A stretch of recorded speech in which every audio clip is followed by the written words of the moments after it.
आपल्याला जर पूर्णत्व प्राप्त करायचं असेल तर नदीची आणि नदीची दोन्ही नदीची भेट झाली तर समुद्र तयार होईल का? नाही होणार. पूर्णत्व प्राप्त करून घ्यायचं असेल तर नदीला समुद्राकडेच जावं लागेल. का म्हणे गंगा सागर संगमी.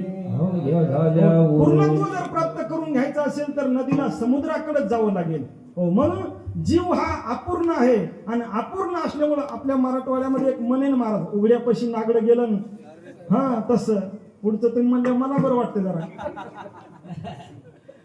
तशा पद्धतीने, कारण की अपूर्ण आहे तो जीव.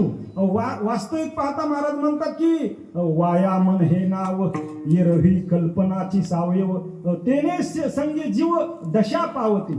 एरवी मन हे महाराज म्हणतात काय आहे तर नाव आहे, परंतु एक प्रकारची कल्पना आहे. वाया मन हे नाव एरवी कल्पनाची सावयव कल्पना अविद्या अशा प्रकारचा तो अपूर्ण जीव आहे. आणि अपूर्ण जीव अपूर्ण जीवाला महाराज म्हणतात ते गोमट करू शकत नाहीत, म्हणून त्याच्याकडे अपूर्णता आहे. म्हणून महाराजांनी जीवाचा पर्याय शोधला. एखाद्या वेळेला तो म्हणतो माझ्याकडेच नाही, मी तुला काय देऊ, मीच उपाशी आहे.